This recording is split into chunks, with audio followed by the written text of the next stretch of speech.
Origen y desarrollo de la poesía. Parecen haber dado origen a la poética fundamentalmente dos causas y ambas naturales. Y acá hay una gran diferencia con Platón. El imitar, en efecto, es connatural al hombre desde la niñez y se diferencia de los demás animales en que es muy inclinado a la imitación y por la imitación adquiere sus primeros conocimientos. O sea, todo lo contrario a Platón. O sea, si por la imitación se perdía conocimiento, es la primera forma de conocer para Aristóteles. Y también el que todos disfruten con las obras de imitación.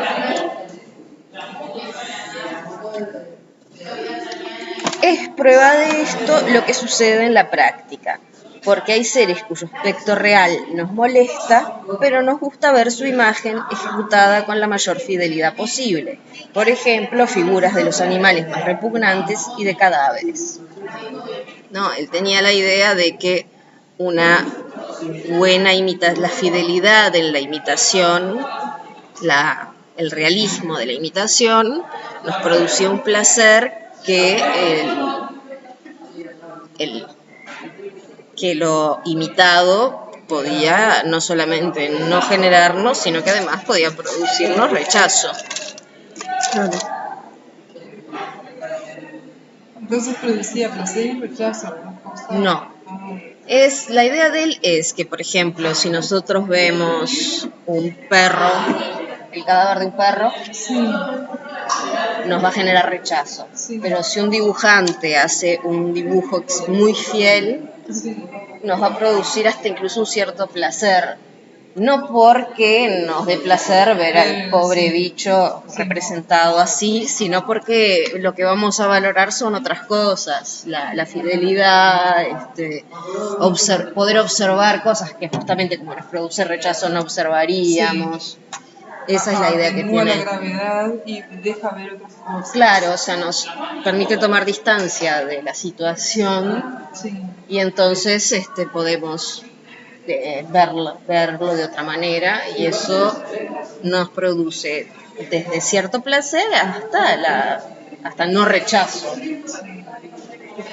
No, algo así como, bueno, yo qué sé, sí. En general, todos sentimos un cierto rechazo hacia no sé, cuerpos abiertos. Los dibujos incluso por muy exactos que sean, no nos suelen generar el mismo rechazo. Cuerpo, sí. No dibujos de cuerpo. Cuerpo. Claro, no, porque claro, cuando yo iba a decir, no, a mí no, pero claro, siempre cuerpo podrido, ahí no creo que me sí. Bueno, está, me salió así, perdón. Ustedes lo van diciendo y yo me lo estoy viendo así como... No soy muy para forense. Ay, no. Los del cuerpo del ser humano, he visto varios, bueno, sí, está bien, pero cerrados yo también he visto varios y no es una cosa que me hagan salir corriendo. Ahora, si me los muestran todos abiertos así... Pero bueno, no importa, sí, está todas las fases, todo es verdad. Perdón. Y si no es verdad, son más las excepciones que la regla. Me han hecho terminar imaginándome, recordando el cuerpo de mi abuelo. Sí. Bueno. Entonces sería la fidelidad de la realidad en una pintura. Claro. Sí. Pero como en la pintura apreciamos las cosas. Claro, que la pintura permite una percepción que no es la que la realidad genera. Claro, la realidad nos abrazaría, pero la pintura no, solo tenemos que ir hacia ella. No, y además la realidad puede ser muy violenta, mientras que la imagen, por más que sepamos que es real, lo que representa, la imagen no es lo que ocurre, es otra cosa. Entonces, ¿cómo fue que dijiste la pintura te permite? Tomar una distancia de lo que representa, que en algunos casos nos permite enfrentar lo que representa, porque, bueno, es como las pinturas de situaciones muy embromadas, o sea, o incluso hasta las fotos. Las fotos ya tienen otra connotación, sí.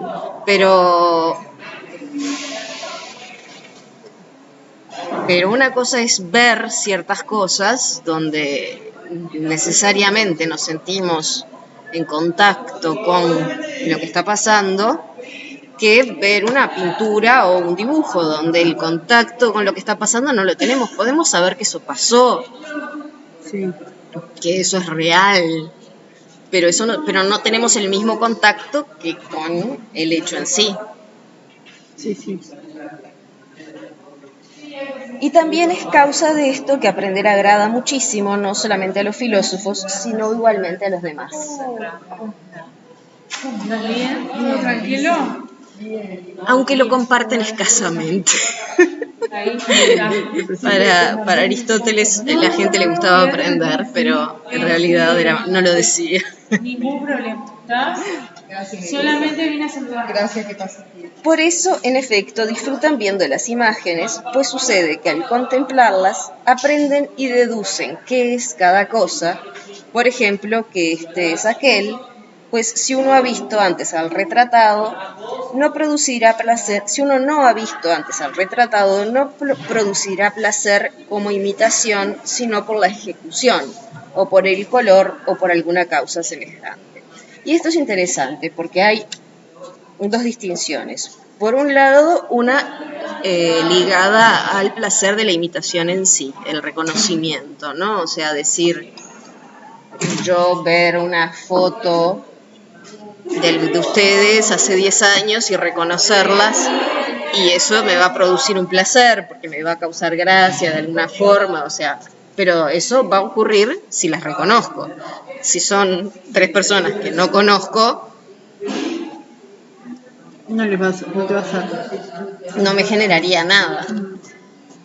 Salvo que la foto tenga alguna cualidad estética específica. Y ahí aparece en Aristóteles el reconocimiento de la ejecución, que puede ser el color, el uso del color, o alguna causa semejante. Bueno, puede ser la gracia con la que se hace un retrato, o la posición que se elige para colocar al personaje, pero no es el mismo placer que el de la imitación.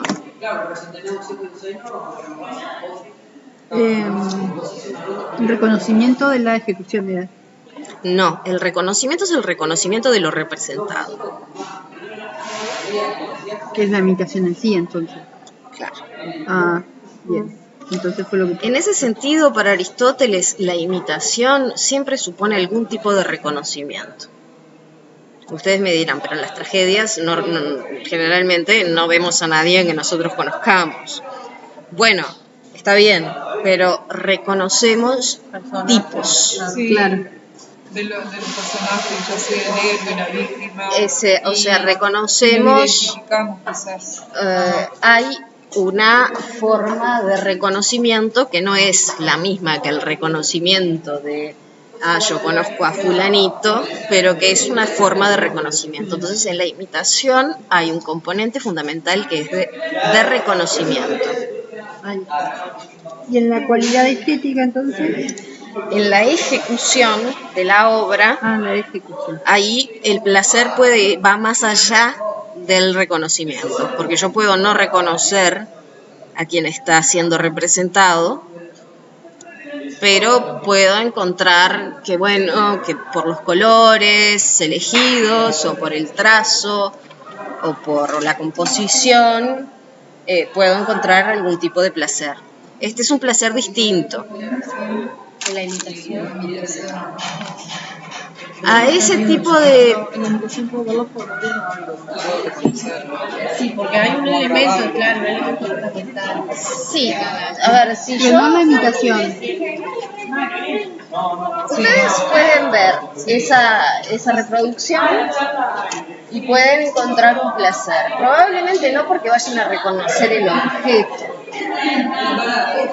porque justamente la gracia de Picasso era desplegar todos los planos de un objeto de forma tal que se vuelva irreconocible.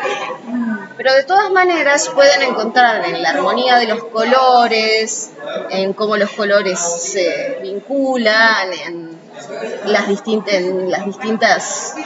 Es difícil, es una reproducción muy mala, pero para mí es un espejo roto. yo me estoy esforzando. Ustedes sean solidarias. Esfuerzo, agradecemos tu esfuerzo.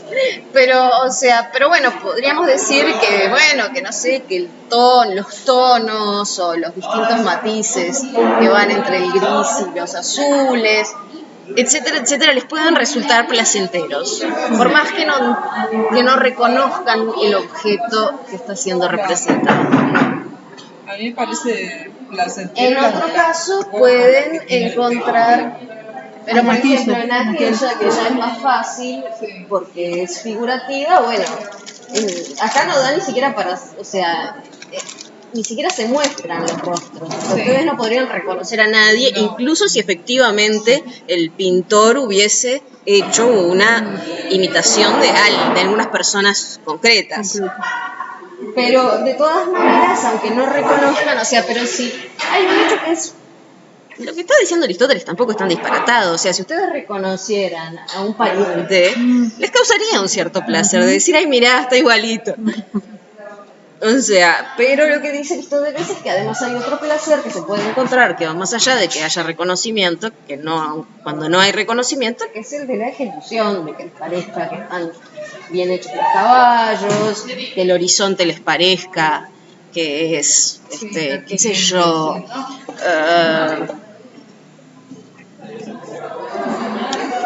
que el horizonte les permite imaginarse la amplitud de la pampa, o sea, también estoy inventando, pero un poco menos.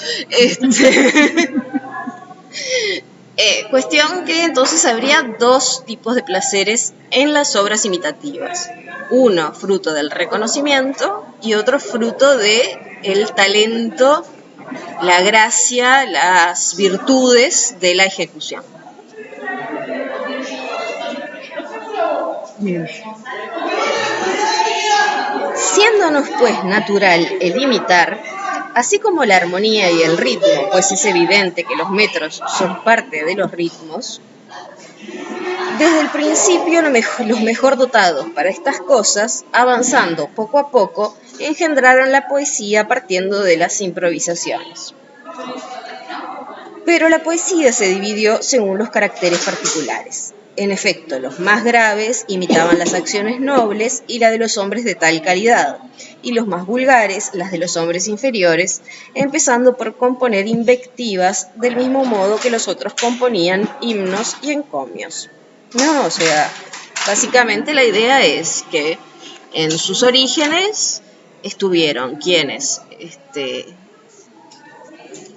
se servían de la poesía para elogiar, para destacar las virtudes de alguien, y quienes se servían de ella para reírse,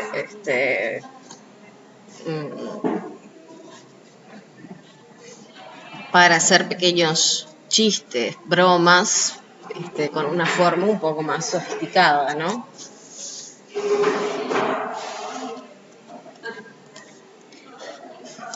De estas formas, primitivas para Aristóteles, estas improvisaciones, dice, no podemos citar a ninguno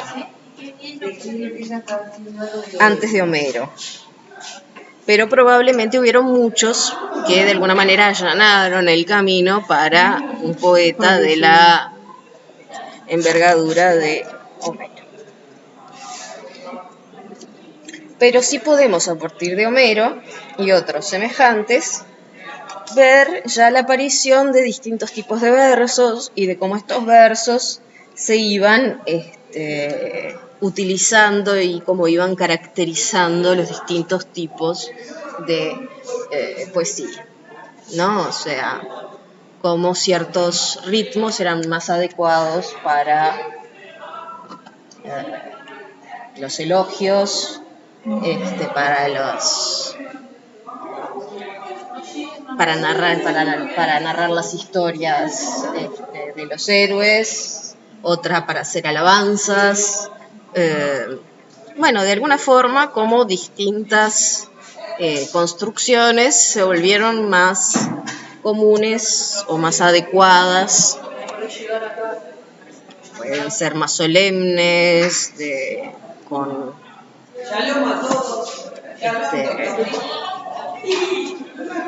en este caso sí entra la musicalidad, ¿no? Distintos requisitos tonales que hacían que determinadas cosas fuesen más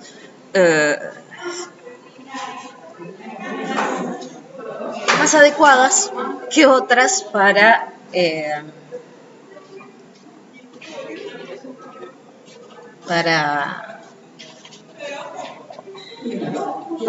imitar determinadas acciones o determinados personajes. Y así como en el género noble Homero fue el poeta máximo, pues él solo compuso obras que además de ser hermosas constituyen imitaciones dramáticas, así también fue el primero que esbozó las formas de la comedia, presentando en acción no una invectiva, sino lo risible. Una vez aparecidas la tragedia y la comedia, los que tendían a una u otra poesía, según su propia naturaleza, esto en Aristóteles en general, como ustedes saben, todo ser tiende a completarse en su esencia. Es decir, parte de la discusión sobre la naturaleza de lo humano tiene que ver con descubrir qué es lo que el humano busca realizar, ¿no? O sea, pero básicamente para él todo ser tiende a realizarse en su sí mismo, o sea, el fin de un perro es manifestar la perreidad, digamos. Puede además tener fines asociados como salvar a un niño de ahogarse, pero eso es más la realización de la perreidad frente a una contingencia. No va a ser menos perro el que no le toque tener que salvar a ningún niño de ser ahogado. Y bueno, y los poetas también, para Aristóteles, naturalmente se daba que algunos tenían talento para la tragedia y otros para la comedia y otros para la ditirámbica, y que esto era parte de un talento innato. O sea, la persona ya de alguna forma nacía con cierta disposición y esto la llevaba a realizar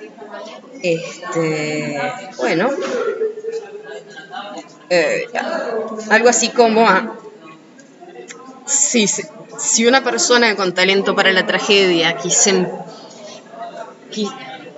quisiese realizar comedias y se empeñase en ello, finalmente podría llegar a ser buenas comedias, pero nunca iban a ser tan buenas tragedias como las que habría hecho con el mismo empeño. Digamos, parte de la sabiduría humana estaba en reconocer la propia naturaleza, aquello para lo cual somos naturalmente buenos. Por supuesto, podemos más o menos darnos cuenta y dedicarnos a otra cosa, pero eso va a ser un desatino, porque bueno, incluso aunque... No vamos a poder ser tan buenos como... En el mejor de los casos va a ser desaprovechar un talento. Porque bueno, podemos llegar a hacer algo bueno, pero nunca va a ser tan bueno como si hubiésemos seguido el camino de aquello para lo que naturalmente tenemos disposición.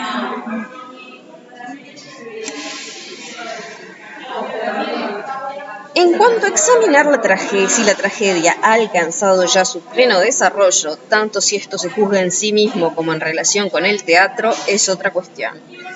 Esta es una cuestión que es muy interesante incluso porque, bueno, muy interesante si uno es filósofo, creo que en el único contexto, porque la idea de que las artes puedan tener algún tipo de desarrollo,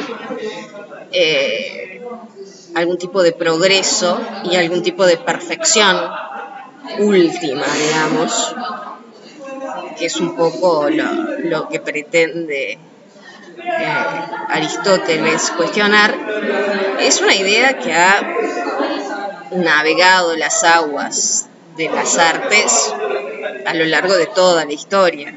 O sea, yo no sé, probablemente ustedes no recuerden y harían bien, porque no fue un punto tan destacado, pero Winckelmann, el historiador del arte, tenía justamente aquella idea de que el arte había tenido una fase primitiva, un desarrollo, una forma suprema en el arte griego clásico y luego una decadencia. Claro, frente a esa teoría se enfrentó con los que defendían que de ninguna manera se podía pensar que Miguel Ángel era una forma de decadencia del arte.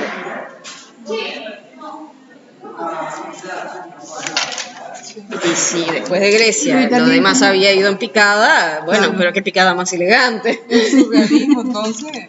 Bueno, no, Winckelmann ni llegó a enterarse de eso, pero... Se cuelga. Sí, no, eso digo, pobre Winckelmann. ¿Con B corta o con B larga? Winckelmann con W. Bien. Pero... Entonces, esta... Es un alemán. Sí. Muy bien. Esta forma de concebir el progreso de lo artístico, pensar si existe o no una acumulación que va a rendir resultados, es una forma que es muy compleja desde varios puntos de vista. Primero, implica colocar algunas artes como primitivas. Sí. Entonces arte primitivo que es el presocrático, no antes todavía. No, el arte primitivo para Aristóteles en cuanto a la tragedia serían esas improvisaciones que no también, sí.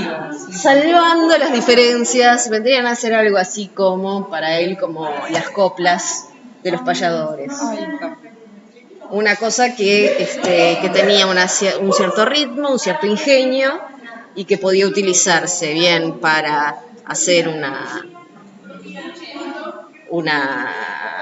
narración, un elogio, tratar un tema de una cierta solemnidad, recordar a un compañero al que se respetaba, o para hacer una sátira, Sí. Algo risible, algo más paródico. Sí, ahí está, esa es la palabra, parodismo. Entonces, y que eso para él sería, eso no, porque eso no lo conoció, pero que algo así, improvisaciones con cierto formato, habrían sido los antecedentes, las formas primitivas de formas más sofisticadas como la poesía de Homero.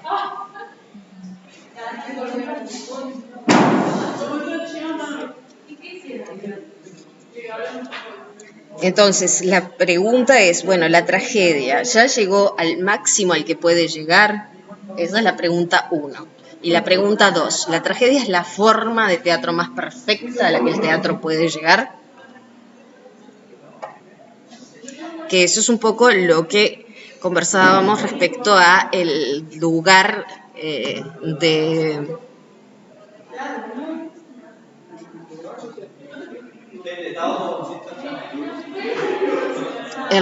de subordinación jerárquica de la risa, que no solamente hay un poco de una consecuencia natural en esto. Si uno piensa que algo es de poco valor, es razonable que no se esmere demasiado en ello.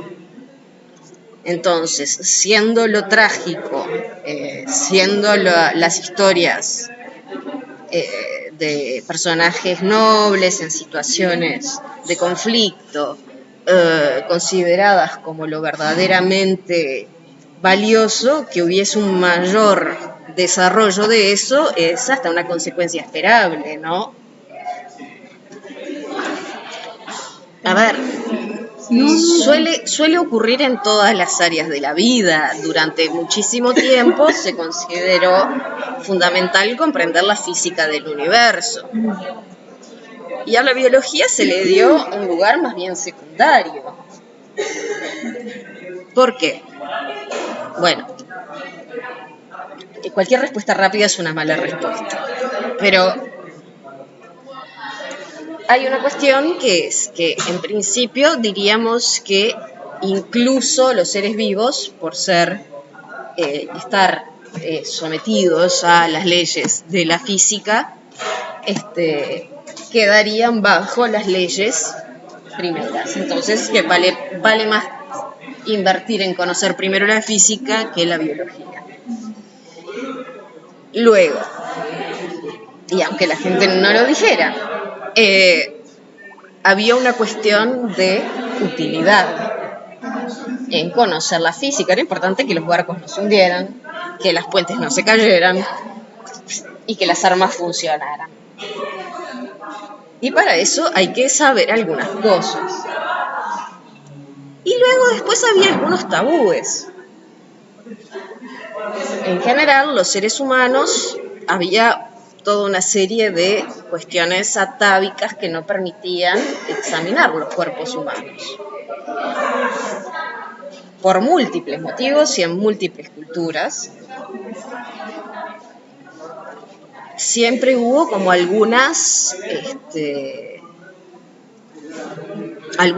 tabúes respecto a qué se puede ver o manipular de lo humano, del cuerpo, y que no. Eso generó, obviamente, que la biología no avanzaba. La biología humana, luego la relación con otros animales era también bastante utilitaria, no era una cuestión de conocimiento. ¿Me va a matar o no me va a matar? ¿Me lo puedo comer o no me lo puedo comer? ¿Me sirve para cargarme o para cargar mis cosas o para arar o no? Y después había también una cierta, en casi todas las culturas, siempre ha habido una idea de que los seres con alma tienen una serie de leyes que les son propias, su propia naturaleza, su propia... Entonces, estudiarlos como bichos tiene una cierta pérdida de tiempo, porque la idea es, lo que yo tengo que realizar es realizarme a mí como Mónica, no como ser humano. Entonces hay aspectos del bicho, digamos, que importan poco. Por supuesto que de todas maneras la medicina iba estudiando los cuerpos, que los animales se iban estudiando, especialmente frente a las pestes, pero siempre a un ritmo, si ustedes quieren, hasta el siglo XIX, notablemente menor que la física. Y es razonable, si uno piensa que estudiar algo es menos importante, menos prioritario, no lo hace, lo hace menos. Y en el caso del teatro, si pensaban que la comedia era algo que tenía menos sentido que la tragedia, es razonable que produjeran mejores tragedias. ¿Por qué? Porque se dedicaban más a las tragedias, o sea, no significa que las comedias fueran malas, pero sí es razonable pensar que, bueno, que invirtieron más tiempo, más ganas, más energía Sí, en perfeccionar la cuestión. en eso, y bueno, y el resultado fue inevitablemente que eso quedase con una cierta superioridad relativa, porque ahí está la pregunta de Aristóteles.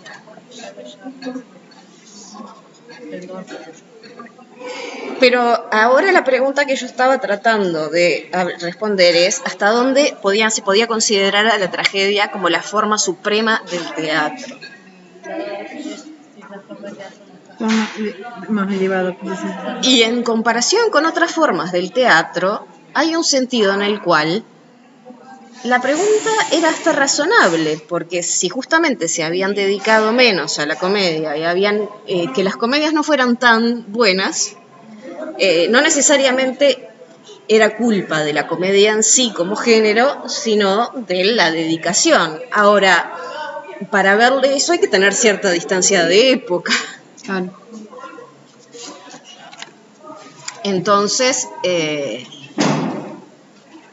quizás para alguien que viese tragedias notables y comedias más bien mediocres, una forma de concebirlo fuera que bueno, que eso era inevitable, que en el teatro era así. Y más eso sí estaba asociado a la idea de que la risa en general era una banalidad, una futilidad, que podía sí que servir para algunas cosas, pero que no eran cosas tan importantes como las pasiones y las emociones que movilizaban a la tragedia, a lo trágico. Para Wagner, por ejemplo, el arte supremo era la ópera, porque combinaba casi todas las artes, era lo que más se asemejaba al arte total. Tenía escenografía, canto, actuación, trama, música, actuación, o sea, coreografía por momentos, es decir, entonces combinaba, era la que tenía la posibilidad de combinar todas las artes y por lo tanto era la forma de arte superior. Es decir, argumentos para colocar las cosas en jerarquía se pueden encontrar. Esto siempre es un problema porque supone poner a otras por debajo y a veces esto puede ser una arbitrariedad muy desatinada. Puede significar el desprecio de cosas muy valiosas o incluso el desprecio de la influencia de esas cosas en aquello que estamos ensalzando.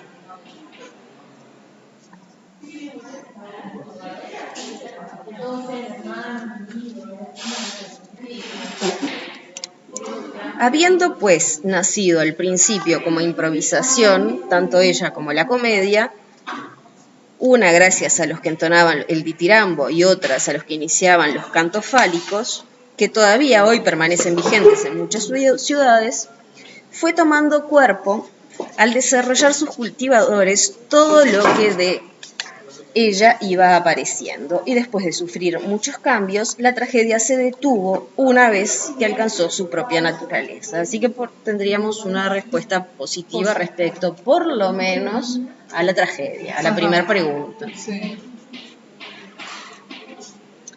En cuanto al número de los actores, fue Esquilo el primero que lo elevó de 1 a 2, disminuyó la intervención del coro, y dio el primer puesto al diálogo. Sófocles introdujo 3 y la escenografía. Por otra parte, la amplitud, partiendo de fábulas pequeñas y de una dicción burlesca, por evolucionar desde lo satírico, se dignificó Ese es mi nene chiquito. tarde y el metro se convirtió de tetrámetro en yámbico. En efecto, al principio usaban el tetrámetro porque la poesía era satírica, que la sátira siempre fue considerada como una versión más digna o más digna, más noble de la comedia, porque supone una mayor dosis de ingenio que el chiste fácil, digamos. Entonces, hay como una... Acá ya entra la otra, la cuestión de que la risa fácil estaría como en la base y luego habría formas intermedias de dignificación que colocarían a la tragedia como la forma suprema del teatro. Hay como escalones desde la comedia hasta la tragedia. Formas muy elementales. Sí, la satírica primero. No, la primera sería la Comedia. la improvisación de la broma, digamos, una broma improvisada. Luego estarían la sátira, que sería una broma ya más intelectualizada, más rebuscada. Y luego se habría acomodado la coreografía, porque ustedes piensen que está colocando en una primera fase los cantos fálicos, ¿no? Las procesiones fálicas, si lo recuerdan, ¿no? Eran procesiones, generalmente se llevaban grandes penes y eran un poco como una versión de lo que después fue el carnaval.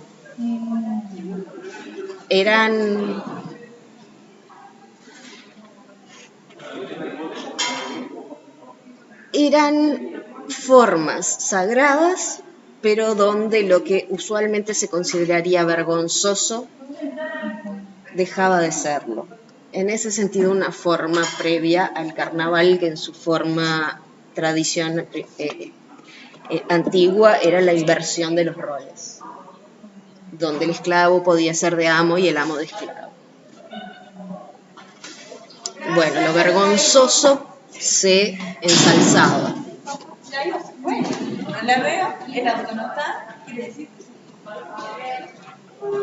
Esa era la sátira. Ese es lo previo. La sátira es algo que viene luego cuando se intelectualiza ese descaro espontáneo. Porque al fin de cuentas una sátira supone no tener pelos en la lengua. Claro. Y una preparación.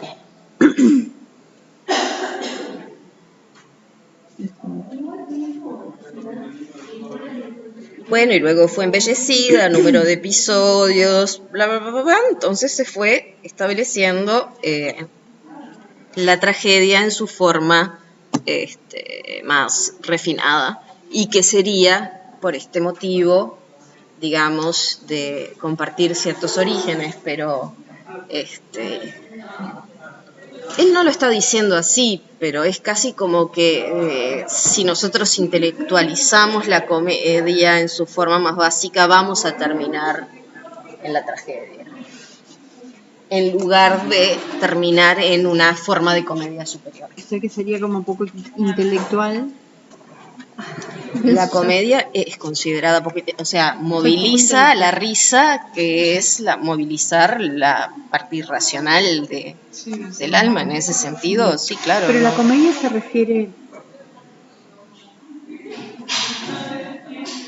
específicamente a lo que hace reír, no se piensa en una película. Comedia. Nosotros generalmente llamamos comedia a toda obra que tiene un final feliz. Bien. Sí. Entonces, en ese sentido, no. Es como un poco también, nosotros solemos hablar de drama para hablar de algo triste, y en realidad drama es toda presentación de tipo teatral, de tipo, o sea, la dramaturgia no hace solamente cosas tristes. Claro. Pero son excepciones. Él se está refiriendo fundamentalmente a cuestiones que suponían lo burlesco, sí. el ridículo, la risa, la subversión de los valores. Desarrollo de la comedia, semejanza y diferencia entre epopeya y tragedia. La comedia es, como hemos dicho, imitación de hombres inferiores, pero no en toda la extensión del vicio, sino que lo risible es parte de lo feo, pues lo risible es un defecto y una fealdad que no causa dolor ni ruina, ¿no? O sea, claro, si nosotros llevamos a... Es decir, el bufón no puede terminar muerto, porque entonces ya no es una comedia, claro. O sea, ya no nos reímos, ya nos... O un personaje al borracho puede ser alguien que haga tonterías, pero ya si maneja y mata a alguien, bueno, ya deja de ser gracioso, por más que sea una torpeza y una... Sí. Sí, ya se pasó. Entonces no debe causar ni dolor ni ruina.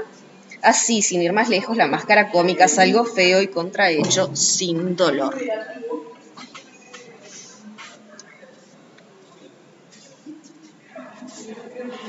No debe causar dolor ni ruina. Y la máscara tampoco.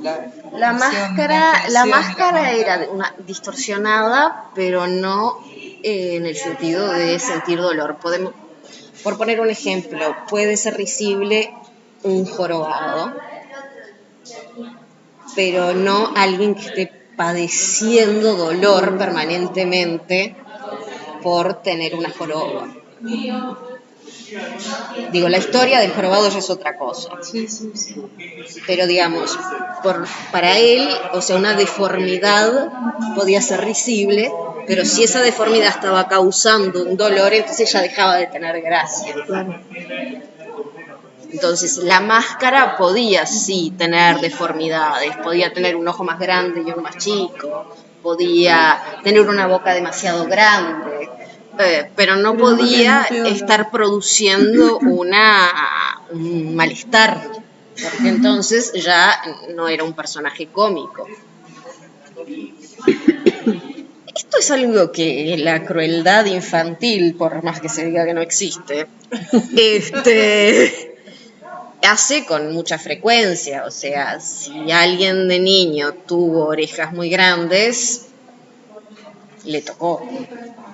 Se burlaban de esa persona. Claro, si hubiese sido una herida, entonces rápidamente, bueno, los niños no sé, pero rápidamente se hubiese intervenido para que no hubiese bromas, porque bueno, o sea, las bromas en general tratamos de contenerlas, porque a fin de cuentas, ¿no?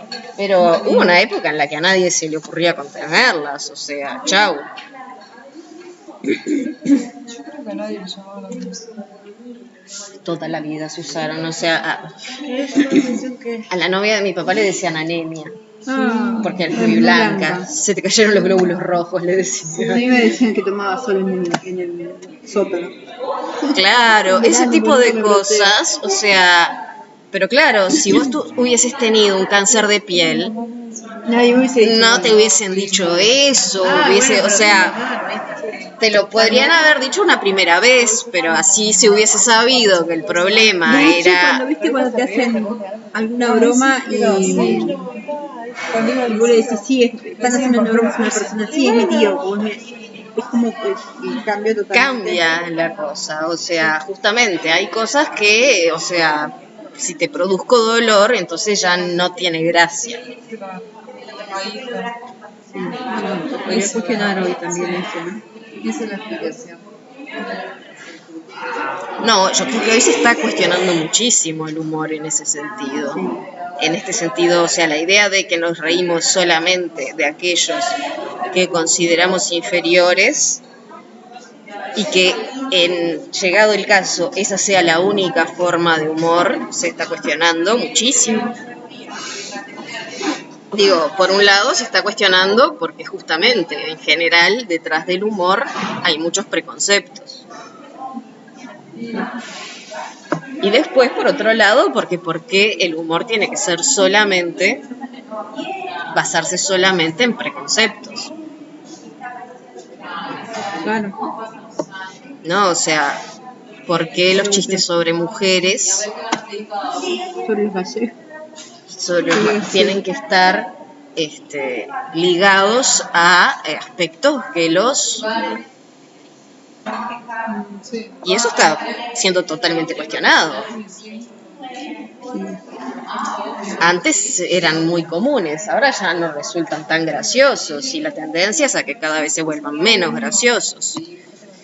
Ahí empieza la pregunta de entonces qué va a ser el humor o qué formas, pero yo creo que están empezando a aparecer otras formas. Yo en eso soy bastante optimista. Creo que como todo va a llevar su tiempo. ¿Otras formas como cuáles? Formas de humor en las que, claro, por ejemplo, humor doméstico, donde lo gracioso está en pequeñas anécdotas, en donde yo me río de algo que me dijo. Por ejemplo, el otro día yo estaba mirando una comediante de stand-up, que es una mujer, Tig Notaro, que es una mujer que ha pasado por situaciones muy difíciles de vida, pero lo notable es cómo las convirtió en humor.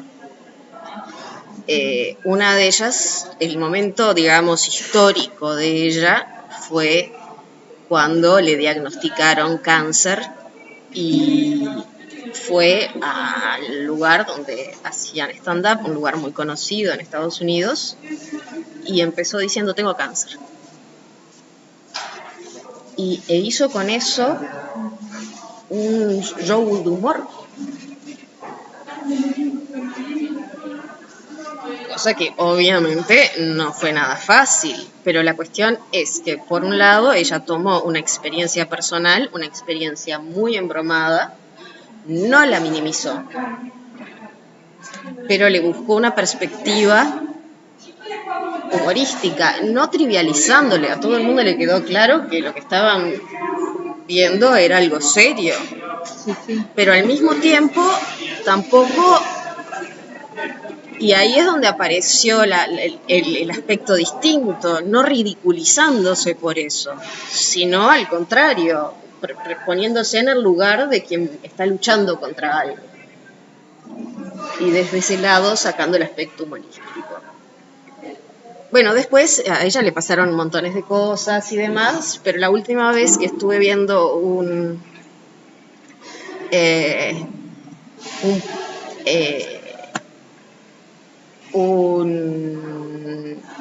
programa de ella, bueno, a ella le tuvieron que hacer una doble mastectomía. Y ella está casada con otra mujer y tienen 2 bebés que adoptaron, que nunca fueron amamantados. Sí, no me sale la palabra, hay una palabra para eso, pero no me sale. ¿Qué? ¿Cuando no les dan? Sí, que no. Y entonces ella contaba una historia de que el nene, claro, ella tiene la doble mastectomía, no tiene pechos. Sí.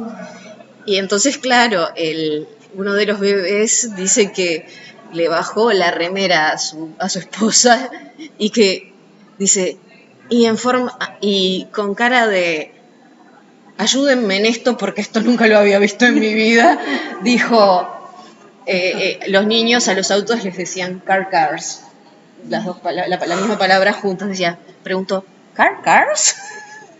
O sea, ¿y esto qué es? Hola. O sea, son formas de humor donde aparece una situación, pero que no es una situación triste ni denigrante. Claro, es una situación de vida cotidiana. Sí.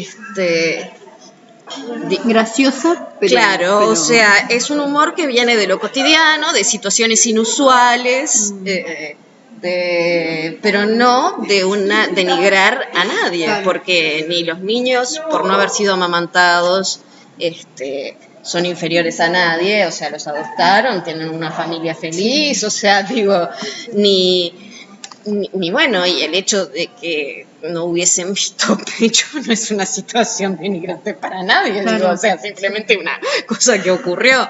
Entonces, en ese sentido, es un humor alto. Y por otro lado, en el caso de la parte de la comedia respecto al cáncer, ya ahí es como otro nivel, ¿no? Porque es tomar una historia de vida dura y y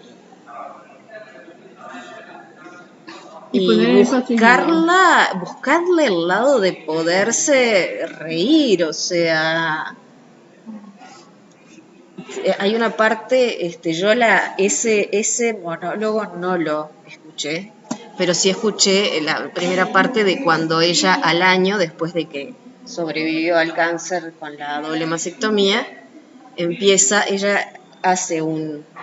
hicieron un documental sobre ella, y claro, ella estuvo por mucho tiempo buscando un chiste, porque ella es una mujer muy delgada y tenía muy poco pecho. Y entonces el chiste con el que empezó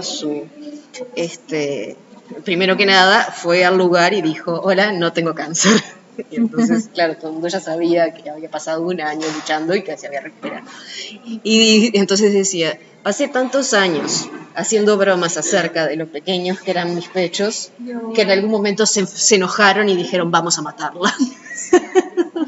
Pero, o sea, es hacer humor de algo que es algo muy tremendo, no está ofendiendo a nadie. Y no está denigrando a nadie tampoco. No está denigrando a nadie, e incluso hasta se puede decir que tiene un aspecto muy...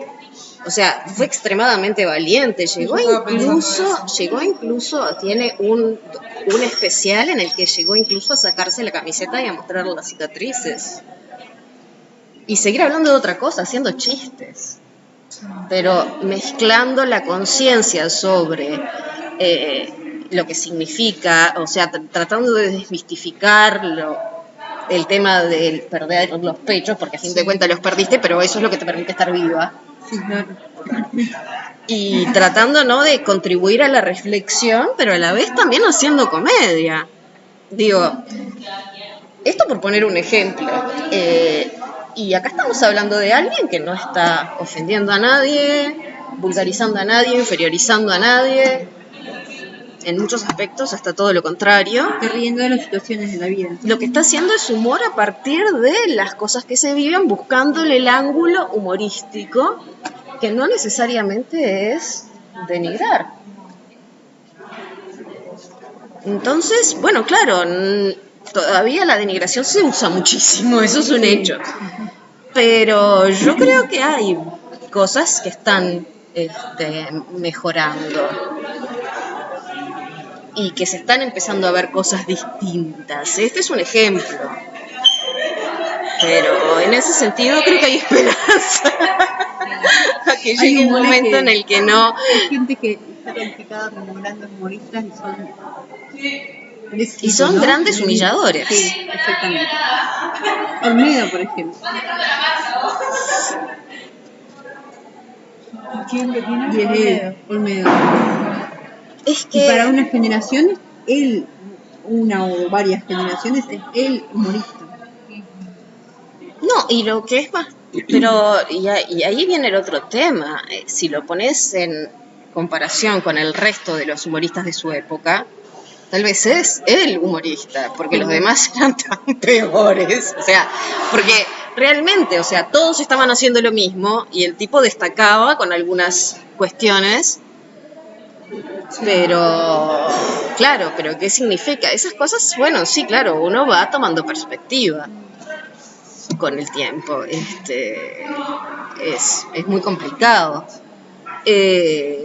Con el gordo. Sí, con Porcel. Sí. Y entonces no, y tenía algunos sketches que no eran malos. Había algunos que eran misóginos. Sí. Totalmente.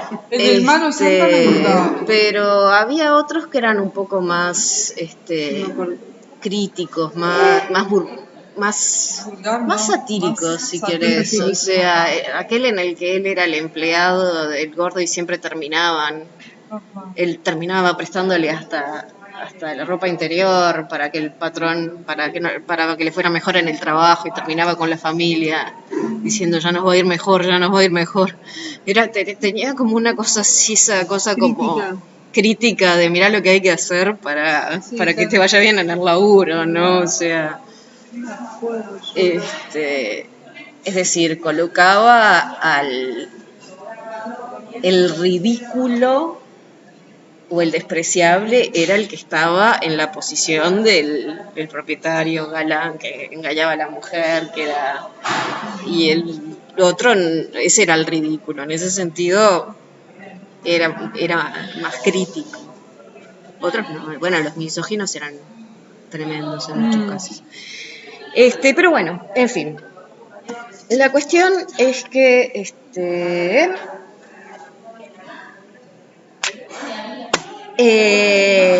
la próxima empezamos con el numeral 6 y la definición de la tragedia. 6. ¿Les parece o quieren seguir un rato? No mucho más, eso que